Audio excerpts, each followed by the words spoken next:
வரவேற்றேன்.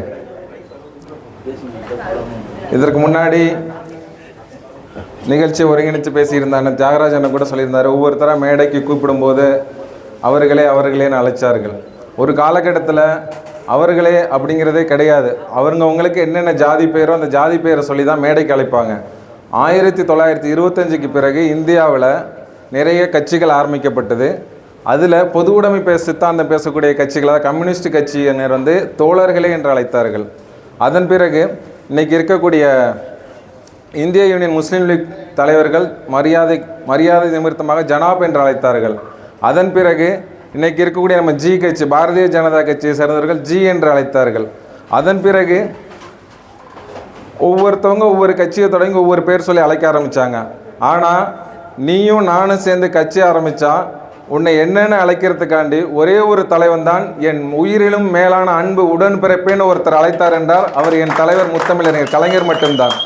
ஆனால் அன்றிலிருந்து இன்று வரை அண்ணா காலம் தொட்டு இன்று முத்துவேல் கருணாநிதி ஸ்டாலின் காலம் வரை தொடர்ந்து இந்த இயக்கத்தை பேசி ஏசி தான் அது எங்களுக்கு அதாவது விமர்சனத்தை உரமாக்குன்னு சொல்வார்கள். அதுபோல் அது எங்களுக்கு உரமாகத்தான் ஆகி கொண்டிருக்கு. இன்னும் வளர்ந்து கொண்டு தான் இருக்கிறோம்.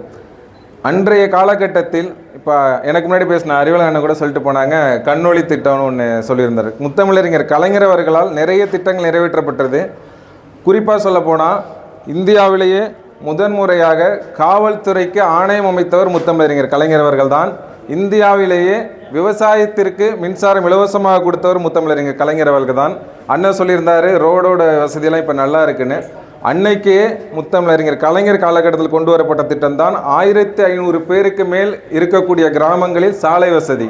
அந்த சாலை வசதி இருந்தால் அதன் மினி பஸ் திட்டத்தையும் கொண்டு வந்தவர் அவர்தான். மே 1 விடுமுறையுடன் கூடிய சம்பள ஊதிய நாள், அதாவது சம்பளத்துடன் கூடிய விடுமுறை அறிவித்தவர் முத்தமிழறிஞர் கலைஞர் தான். உருது பேசக்கூடிய முஸ்லீம்களை தமிழ்நாடு முஸ்லீம்களோடு சேர்த்து ஒரு அமைப்பை உருவாக்கியவர் முத்தமிழறிஞர் கலைஞர் மட்டும்தான். நபிகள் நாயகத்தின் பிறந்த நாளை அரசு விடுமுறை அறிவித்தவர் முத்தமிழறிஞர் கலைஞர் மட்டும்தான். இன்னும் சொல்ல போனால் சிட்கோ நிறுவனத்தை தமிழ்நாட்டிற்கு கொண்டு வந்தவரும் முத்தமிழறிஞர் கலைஞர் மட்டும்தான். பெண்ணிற்கு ஆணிற்கு இணையாக சொத்தில் சரிபொங்கு என்று சொன்னவரும் முத்தமிழறிஞர் கலைஞர் மட்டும்தான். ஏன் சொன்ன அண்ணன் கூட இதுக்கு முன்னாடி சொல்லியிருந்தார், கை ரிக்ஷா ஒழிப்பு. கை ரிக்ஷா ஒழித்து இந்தியாவிலேயே மின் மோட்டார் வசதியோடு கூடிய கை ரிக்ஷாவை இலவசமாக வழங்கிய திட்டத்தை அறிவித்தவர் முத்தமிழறிஞர் கலைஞர் மட்டும்தான். இப்படி அடுக்கிக் கொண்டே போகலாம். ஆனால் இவர்கள் நம்மை சுருக்குவது, முத்தமிழறிஞர் கலைஞரை சுருக்குவது திருட்டு ரயிலேறி வந்தார். அவர் திருட்டு ரயிலேறி வரவில்லை. அன்று என் தலைவன் தண்டவாளத்தை தலை வைத்ததினால தான் இன்று தமிழ்நாடு தலை நிமிர்ந்தது. எத்தனையோ முதல்நிலை பட்டதாரிகள் உருவானார்கள். கிட்டத்தட்ட பார்த்தீங்கன்னா பிற்படுத்தப்பட்டவருக்கு என்ற தனி வாரியம் அமைத்து கொடுத்தவர் முத்தமிழறிஞர் கலைஞர் மட்டும்தான். அந்த பிற்படுத்தப்பட்டவரில் மிகவும் பிற்படுத்தப்பட்டவருக்கு 31% இடஒதுக்கீடும், எஸ்சி காஸ்டில் உள்ளவர்களுக்கு 18% இடஒதுக்கீடு அளித்தவரும் முத்தமிழறிஞர் கலைஞர் மட்டும்தான். இஸ்லாமியர்களுக்கு உள்ஒதுக்கீட்டில் 3.5% இடஒதுக்கீட்டை அளித்தவர் முத்தமிழறிஞர் கலைஞர் மட்டும்தான். அப்போ இதுவரைக்கும் கலைஞர் ஆட்சி முடிஞ்சு. இப்போ 2021க்கு அப்புறம் எல்லாருக்குமே தெரியும், 2வது அலை கொரோனா வீசிக்கிட்டு இருக்கும் போது முத்துவேல் கருணாநிதி ஸ்டாலின் முதலமைச்சர் ஆகிறாரு. ஆன உடனே இதுக்கு முன்னாடி இருந்தவங்க முதல் அலையில் அவங்களால ஃபேஸ் பண்ண முடியாமல் விட்டுட்டு போனது நம்ம எல்லாருக்கும் தெரிஞ்ச விஷயம்தான். அத்தனை மருத்துவமனையிலையும் ஆக்சிஜன் சிலிண்டர் கிடையாது, பெட்டு வசதி கிடையாது, மக்கள் கொத்தாக இறந்துக்கிட்டு இருந்தாங்க. கிட்டத்தட்ட மே மாதம் ஒரே நாள் 36,000 கேசஸ். இதை உடனடியாக எப்படி ஹேண்டில் பண்ணணும் ஒன்றிய அரசு கேட்கும் போது ஒரு பக்கம் அவங்க விளக்கேற்றுங்கிறாங்க, இன்னொரு பக்கம் டார்ச் அடிங்கிறாங்க, கைத்தட்ட சொன்னாங்க. உடனடியாக பிடிஆர் மூலியமாக, இப்போ நிதியமைச்சர் பிடிஆர் மூலியமாக வெளிநாட்டில் இருந்து ஆக்சிஜன் சிலிண்டர் இறக்குமதி செய்யப்பட்டு அதை அனைத்து மாவட்டத்திற்கு கொண்டு செல்வதற்காக திராவிட முன்னேற்ற கழகத்தில் இருக்கக்கூடிய அத்தனை அமைச்சர்கள், ஹெல்த் மினிஸ்டர், மக்கள் நல்வாழ்வுத்துறை அமைச்சர்கள் போல் செயல்பட்டு கிட்டத்தட்ட அந்த கேசஸை குறைச்சி இமிடியேட்டாக எல்லாரையும் ரெக்கவர் பண்ண வச்சாங்க. அதுக்கு அடுத்தபடியாக என்னாச்சு, இவ்வளோ பெட்டு வந்துடுச்சு, ஆக்சிஜன் வந்துடுச்சு, மேன் பவர் கம்மியாக இருக்குது, டாக்டர்ஸ் கிடையாது, உடனடியாக மருத்துவர் ரெக்கவர் பண்ணாங்க. சரி, மருத்துவர் வந்தாச்சு, செவிலியர் கிடையாது, செவிலியர் எடுத்தாச்சு. அடுத்த கட்டமாக கிராமப்புறங்கள், அதாவது அர்பான் மற்றும் ரூரல் ஏரியாவில் இருக்கக்கூடிய பகுதிகளுக்கு உடனடியாக கிருமி நாசினி தெளிக்கணும், சானிடைசிங் கொண்டு வரணும், உடனே டெண்டர் விட்டு உடனே அதுக்கான ஆட்களை போட்டு கிருமி மற்ற ஏரியாக்களுக்கு பரவிடாமல் தடுத்து கொஞ்சம் கொஞ்சமாக லாக்டவுனை தளர்த்து மக்களுக்கான நல்வாழ்வு ஏற்படுத்தி கொடுத்ததும் இந்த திராவிட மாடல் ஆட்சி தான். அத்தோடு மட்டுமல்ல, அந்த கொரோனாவில் உயிரிழந்த குழந்தை, அதாவது பெற்றோர்களை இழந்த குழந்தைகளுக்கு சிங்கிள் பேரண்டாக இருந்தால் அவங்களுக்கு நிதி, 2 பேரண்டுமே இறந்துருந்தால் அவங்கள உடனடியாக ஹோமுக்கு மீட்டு அந்தந்த மாவட்ட கலெக்டரோட ரெஸ்பான்சிபிலிட்டியில் அந்த குழந்தைகள் இன்று வரை படித்து கொண்டு வளர்ந்து கொண்டிருக்கிறார்கள். சரி, இது முடிஞ்சிச்சு. கொரோனா முடிஞ்சிச்சு, இது முடிஞ்சிச்சு. அடுத்த கட்டம் இப்போ திராவிட மாடல். அன்றைய காலகட்டத்திலையும் திராவிட கட்சிகள் அதிமுகவும் சரி ஃபோக்கஸ் பண்ணது எல்லாமே கல்வி மட்டும்தான். ஒருத்தனுக்கு அதாவது மீன் பிடித்து கொடுப்பதை விட மீன் பிடிக்க கற்றுக் கொடுத்தது தான் மிகச்சிறந்தது என்று சொல்வார்கள்.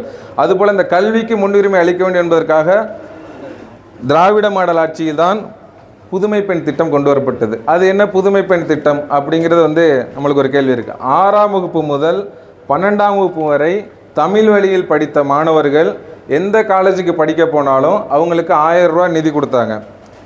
சரிங்களா? அப்போ அந்த 1000 ரூபா நிதிங்கிறது எந்த காலேஜ், டாக்டர் படித்தாலும் உண்டு, ஆர்ட்ஸ் அண்ட் சயின்ஸ் படித்தாலும் உண்டு. இதுக்கான என்ன எலிஜிபிள்னால் இதில் எந்தவித சாதி மதமும் கிடையாது, எந்த ரிசர்வேஷன் கோட்டாவும் கிடையாது, எல்லாருக்கும் எல்லாம். அதுதான் திராவிட மாடல். அதன் அடிப்படையில் வந்தது தான் இந்த புதுமை பெண் திட்டம். இந்த புதுமை பெண் திட்டத்தில் நீங்கள் பயன்பெறணும்னா யூஜிசிக்கு அப்ரூவல் இருக்க எந்த கல்லூரினாலும் பயன்பெறலாம். ஒன்று. ரெண்டாவது விஷயம், இப்போ பெண்ணுடைய திருமண உதவித்தொகை நிறுத்திட்டாங்க, தாலிக்கு தங்கம் நிறுத்திட்டாங்கன்னு சொன்னாங்க. அப்போ தலைவர் கொடுத்த விளக்கம், கழக தலைவர் கொடுத்த விளக்கம், ஒரு பெண்ணுக்கு திருமண உதவித்தொகை என்பது அவளுக்கு அந்த பெண்ணுக்கு 2 நாட்கள் 3 நாட்கள் கல்யாணம் முடிஞ்சுன்னா முடிஞ்சு போச்சு. அதே பெண்ணுக்கு கல்வியை கொடுத்தா நாளைக்கு தவிர்க்க முடியாத சூழ்நிலையில் அந்த பெண் கைவிடும் பொழுதோ இல்லை கைமண் ஆகும்போதோ அந்த கல்வி அவர்களை காப்பாற்றும் என்பதற்காக கல்வியை கொடுக்க வேண்டும் என்பதற்காக அந்த நிதியை நிறுத்திவிட்டு பெண்களுக்கு புதுமை பெண் திட்டத்தின் மூலியமாக கல்வியை கொடுத்தவர் முத்துவேல் கருணாநிதி ஸ்டாலின்.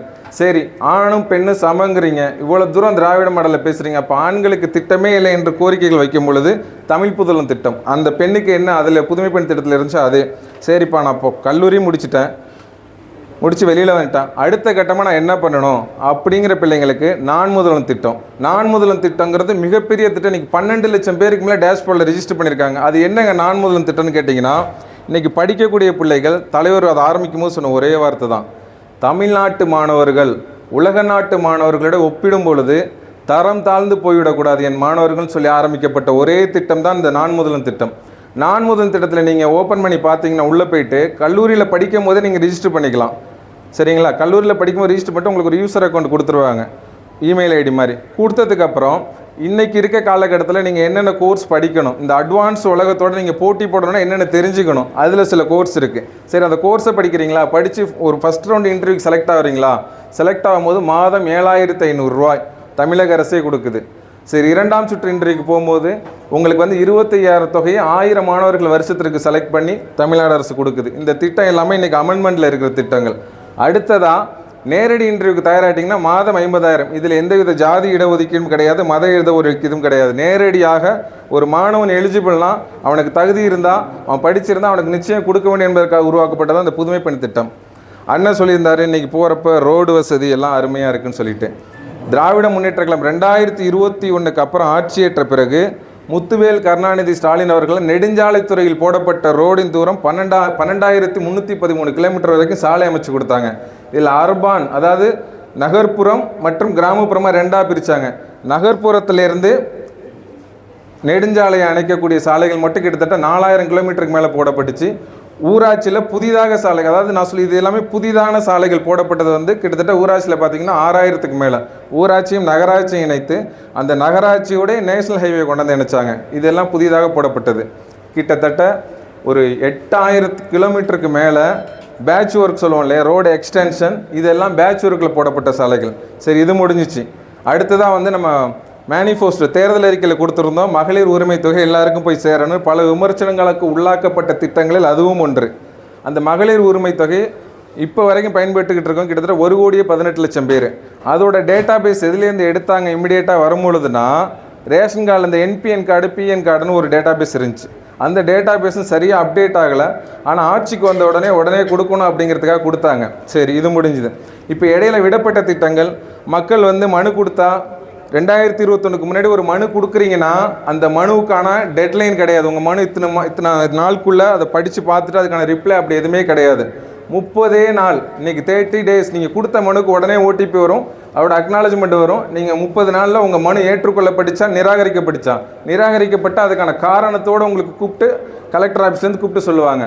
அந்த அளவுக்கு இன்றைக்கி இந்த திட்டம் செயல்பட்டுருக்கு. சரி, இதுவும் பத்தலை, மக்கள்கிட்ட இன்னும் போகணும் பக்கத்துலங்கிறதுக்கு தான் உங்களுடன் ஸ்டாலின் அப்படிங்கிற ஒரு திட்டம் அறிவிக்கப்பட்டு இன்றைக்கி எல்லா ஊர்லேயும் மக்களை நேரடியாக சந்தித்து அந்த இடத்துலையே அதிகாரிகள் நேரடியாக பயன்பட்டுருக்காங்க. இன்றைக்கி கூட இதற்கெல்லாம் இடையில் இந்த இப்போ ஒரு அதாவது ஒரு தலைவர் வந்து ஒரு விஷயம் நடந்துடுச்சு, இந்த லாக்அப் டெத்து கூட கடைசி நடக்கும்போது தலைவர் கூப்பிட்டு சாரி சொன்னார், அதை கூட விமர்சித்து பேசியிருந்தார் ஒருத்தர். அதாவது சாரி சொன்னால் சரியாயிடுமான்னு. 13 பேரை தூத்துக்குடியில் அதே தலைவர் சுட்டு கொள்ளும் போது என்ன சொன்னார், எனக்கு தெரில, டிவியை பார்த்து தெரிஞ்சுக்கிட்டேன்னு சொல்கிற முதல்வர் ரெஸ்பான்சிபிளான முதல்வரா, நடந்த விஷயம் நடந்து போச்சு, அதுக்கான மன்னிப்பு கேட்குறேன்னு சொல்லி கேட்குற தலைவன் உண்மையான தலைவனா மக்களுக்கான தலைவனா நம்மளே முடிவு பண்ணிக்கலாம், மக்களே முடிவு பண்ணட்டும். ஏன்னா இந்த மக்களுக்கு கொண்டு சேர்க்க வேண்டிய காலகட்டத்தில் நம்ம இருக்கோம். ஒன்று. ரெண்டாவது விஷயம், இந்த உங்களுடன் ஸ்டாலின் சொல்லிட்டு ஏற்கனவே முன்னாள் சட்டத்துறை அமைச்சர் வந்து இப்போ வழக்கு தொடுத்திருந்தார் போன வாரத்தில். அந்த வழக்குக்கு பார்த்தீங்கன்னா இந்த வடிவேலு காமெடியில் இந்த 10 போட்டான் மாமிக்கு 10 போட்டு விடுவாங்களே, அது மாதிரி ஒரு 10 போட்டு அனுப்பிச்சிட்டார் ஜட்ஜு. இப்படிப்பட்ட அமைச்சர்களையும் இப்படிப்பட்ட தலைவர்களையும் வைத்துக்கொண்டு தமிழகத்தை மீட்போம் மக்களை காட்போம் இன்னைக்கு ஒருத்தர் கிளம்பியிருக்காரு. அவருக்கு வந்து கொடநாடு கொலை வழக்கு தான் பிரச்சனை. அந்த பிரச்சனையும் தப்பிக்கிறதுக்கு கார் மாதிரி ஆள் மாதிரி பல இது மாதிரியெல்லாம் மாறி நாக்பூர் கம்பெனியோட அஜெண்டாவுக்கு சைன் பண்ணிவிட்டு கூட்டணி வச்சுருக்காரு இன்றைக்கி பாஜக கூட நாங்கள் கூட்டணி வச்சுருக்கீங்களே, இது சரியானு கேட்டு இது கொள்கை கூட்டணி இல்லை, இது வேறு கூட்டணி அப்படின்னு சொல்கிறாரு. சரியா? இன்னைக்கு திமுக தான் கூட்டணி வச்சது அப்படிங்கிறார். திராவிட முன்னேற்ற கழகம் கூட்டணி எப்போ வச்சோம்? இந்தியாவுக்கு இக்கட்டான சூழ்நிலையில் அதிமுக வந்து பாரதிய ஜனதா கழட்டி விட்டு வரும்போது இவங்களுக்கு வந்து கூட்டணி வச்சாதான் ஜெயிக்கக்கூடிய காலகட்டம் வரும்போது கொள்கை கூட்டணியோடு வச்சோம். என்ன வச்சோம்? காஷ்மீரில் இருக்கக்கூடிய சிறப்பு சட்டத்தை நீக்கக்கூடாது, தமிழ்நாட்டில் எக்கானமும் ஹிந்தி வரக்கூடாது, மாநில சுயாட்சி எந்த சூழ்நிலையிலையும் நீங்கள் வந்து டச் பண்ணக்கூடாது. இது மாதிரி நமக்குன்னு ஒரு அக்ரிமெண்ட்டை போட்டு இந்த MOI மாதிரி ஒப்பந்தம் சைன் பண்ணி அதன் அடிப்படையில் கூட்டணி வச்சோம். அந்த கூட்டணியில் திராவிட முன்னேற்ற கழகம் வெற்றி பெற்றுச்சு. குறிப்பாக ஏன் தொகுதியில் சொல்லணும்னா, நாகை பாராளுமன்ற தொகுதி எங்கள் தொகுதியில் நின்னவர் அன்னை காலகட்டத்தில் அன்றைக்கி வந்துட்டு போனார் கடைசியாக அண்ணன் AKS விஜயன் அவர்கள் தான் நின்னார். அந்த டைமில் பாரதிய ஜனதாவோட டையப் வைக்கும் போது, அலைன்ஸ் வைக்கும் போது. அப்போ நாகப்பட்டினம் தொகுதியிலே நம்ம எல்லாருக்கும் தெரியும் 60% மேல் வாக்கு உள்ளவர்கள் இஸ்லாமிய பெருமக்கள். இஸ்லாமியர் வாக்கு செலுத்தினா தான் அந்த தொகுதியில் வெற்றி பெறலாம். பிஜேபியோட கூட்டணி வச்சிருக்கு திராவிட முன்னேற்ற கழகம். அன்றைக்கி 60% வாக்குகளும் திராவிட முன்னேற்ற கழகத்துக்கு விழுந்தது என்றால் ஒற்றை தலைவர் கலைஞர் மீது அவர்கள் வைத்துள்ள நம்பிக்கை. அந்த மாதிரி கூட்டணி வைக்கணும். நீங்கள் என்ன கூட்டணி வச்சா கொள்கை கூட்டணியான கொள்கை கூட்டணி கிடையாது, கூட்டணி வேறுங்கிறாரு. இவ்வளோ கன்ஃபியூஷனில் இருக்கக்கூடிய ஒரு தலைவர் இப்போ தமிழகத்தை மீட்போம் மக்களை காட்போன்னு சுந்தரா டிராவல்ஸ் மாதிரி ஒரு வண்டி எடுத்துகிட்டு போயிட்டுருக்காரு. மக்களுக்கே தெரியுது. இதில் என்னென்னா, உங்கள் தொகுதியில் ஸ்டாலினுடைய திட்டத்தை இன்னும் சிறப்பாக கழக உடன்பிறப்புகளோட அண்ணன் எடப்பாடி அவர்கள் அருமையாக எக்ஸ்பிளைன் பண்ணிட்டு வர்றாரு. அந்த பேப்பரை எடுத்து ஒவ்வொரு தொகுதியை நேற்று கூட ஒரு தொகுதியில் போயிட்டு அப்படியே பார்த்து தெளிவாக சொல்கிறாரு. அதில் சந்தேகங்கள் இருந்தால் அவர் பிரச்சாரத்தை பார்த்துக்கிட்டால் நமக்கு ரொம்ப அருமையாக இருக்கும். இப்படிப்பட்ட காலகட்டத்தில் வந்துட்டு நம்ம வந்து இன்றைக்கி வந்து இரட்டை இலக்கு பொருளாதாரத்தை எட்டியிருக்கோம் இத்தனையோ ஆண்டுகள் கழித்து. இப்போ 2030 வந்து எல்லாருக்கும் எல்லாம் இதை கொண்டு போய் சேர்க்கறது தான் திராவிட மாடலோட லட்சியம், கழகத் தலைவர் சொன்னபடி. இப்போ இந்த திட்டம்லாம் வந்துச்சு இல்லை, தலைவர் சந்திக்கும் போது சொன்ன ஒரு வார்த்தை என்னென்னா, இந்த 2021 2030 வரைக்கும் இருக்கிற டேட்டாபேஸ் எடுப்போம், எத்தனை மருத்துவர்கள் இந்த ஸ்கீமில் பயன்பெற்றிருக்கிறாங்க, எத்தனை டாக்டர்ஸ் உருவாகிருக்கிறாங்க, எத்தனை இன்ஜினியர்ஸ் உருவாகிருக்கிறாங்க, எத்தனை லாயர்ஸ் உருவாகிருக்காங்கிற கணக்கு எடுப்போம்னு சொல்லியிருக்கிறாங்க. அப்போ தெரியும் இந்த திராவிட மாடலில் எவ்வளோ பேர் பயன்பெற்றாங்கன்னு. அது மட்டும் இல்லாமல் ஹையர் ஸ்டடீஸ்க்கு வெளிநாடு போகிறதுக்கு நான் முதலும் திட்டத்தில் அடிஷ்னலாக ஒரு திட்டம் சேர்த்தாங்க. அம்பேத்கருடைய நிதி மேலாண்மை திட்டம்னு சொல்லிட்டு 64 கோடி நிதி ஒதுக்கியிருக்காங்க. நீங்கள் ஹையர் எஜுகேஷனுக்கு வெளிநாடு போகணுன்னாலும் அந்த நான் முதல் திட்டத்தின் மூலிமா போகலாம். இல்லை உங்களுக்கு படித்து முடிச்சுட்டிங்க, இந்த கோர்ஸ்லாம் முடித்து வேலை வாய்ப்பு வேணுமா, அந்த நான் முதல் திட்டத்தை ஓப்பன் பண்ணி பாருங்கள். அதுலேயே பேங்கிங் செக்டார் இருக்குது, அக்கௌண்ட்ஸில் வந்து பேங்கிங் செக்டர் தனியாக வருது, பொறியியல் செக்டர், என்னென்ன கம்பெனி எவ்வளோ வேக்கன்சி இருக்குது எல்லாமே கம்ப்ளீட் டேட்டாபேஸ் இருக்குது. ஒரு மாணவன் தன்னுடைய பள்ளி பருவத்திலிருந்து தன்னுடைய இறுதி கல்லூரியை முடிக்கும் வரை அத்தனையும் கைட்லைன்ஸாக கொண்டு போகணுங்கிறதுக்காக உருவாக்கப்பட்டதான் இத்தனை திட்டங்களும். தலைவர் அவர்களின் இத்தனை திட்டங்களும் மாணவர்களின், அதாவது கல்வியை கொடுக்க வேண்டும் தமிழ்நாட்டு மக்களுக்கு. இந்த கல்வியை தடுப்பதற்காகத்தான் அவர்கள் இவ்வளவு போராடுகிற நீட்டிலேருந்து இந்த NEP பாலிசிலேருந்து கொண்டு வந்தது. இதில் இன்னும் சிறப்பு வாய்ந்த திட்டமாக கருதப்படுறது வந்து காலை உணவு திட்டம். இந்த காலை உணவு திட்டத்தை கொண்டு வந்தவர் முத்துவேல் கருணாநிதி ஸ்டாலின் நம்ம எல்லாருக்கும் தெரியும். ஆனால் அவங்க சொல்கிறது என்னென்னா, இந்த காலை உணவு திட்டமே NEP பாலிசிலேருந்து எடுத்து தான். NEP பாலிசியில் இருக்குது, நாங்கள் இல்லை என்று சொல்லவில்லை. ஆனால் இது வரைக்கும் அந்த NEP பாலிசி வந்து எந்த ஸ்டேட்டில் நீங்கள் இம்ப்ளிமெண்ட் பண்ணியிருக்கீங்கன்னு சொல்லுங்கள். இப்படிப்பட்ட ஒரு கையில் ஆட்சியை கொடுக்கலான்னு போயிட்டு இருக்கும்போது திடீர்னு ஒருத்தர் கட்சி ஆரம்பிச்சுட்டு நான் முதலமைச்சர் ஆக போகிறேன்ட்டு வர்றாரு. டைரெக்டாக முதலமைச்சர் தான். ஒரு வீடியோ கூட பார்த்தேன், எல்லா கட்சி கூட்டத்திலையும் ஒன்று வாழ்க சொல்லுவோம், இல்லை தமிழ் வாழ்க சொல்லுவோம், இல்லை தமிழினம் வாழ்க, ஏதாவது ஒன்று சொல்லுவோம், ஒழிக சொல்லுவோம். அங்கே தான் கயத்தை கடிக்காத, ஒயரை கடிக்காத, மரத்தில் ஏறாத, இந்த மாதிரிலாம் சொல்லி ஒருத்தர் கட்சி நடத்திட்டு இருக்காரு. உலகத்திலேயே மிகப்பெரிய போராட்டம் ஒரு 3 நிமிஷத்தில் நடத்திட்டு போனவர் தான் அந்த நம்ம அண்ணன். அந்த கட்சியோடைய தலைவர் வந்து ஒரு போராட்டத்தை வெறும் 3 நிமிஷத்தில் நடத்தி முடிச்சுட்டு போனார். அது ரொம்ப பாராட்டத்துக்கள் உரியது. அவர்களுக்கு ஒரே ஒரு விஷயம் தான் சொல்லிக்கொள்ள விருப்பப்படுறோம். அண்ணனோட அடுத்த படம் பொங்கலுக்கு ரிலீஸ் ஆகுது. அடுத்த மே மாதம் ஷூட்டிங்க்கு கதை கேட்க ஆரம்பிச்சிட்டாரு. தயவு செஞ்சு இனிமேலாவது புரிஞ்சுக்கிட்டு தமிழக மக்கள் ஆகிய நீங்கள் புரிஞ்சுக்கிட்டு வாக்களிக்கணும்னு கேட்டுக்கிறோம். 2026 மீண்டும் திராவிட முன்னேற்ற கழகம் ஆட்சி அமைக்கும். இது தலைவர் சொல்லிட்டாரு, இனிமேல் நம்ம போகிற பாதை சிங்க பாதை தான்.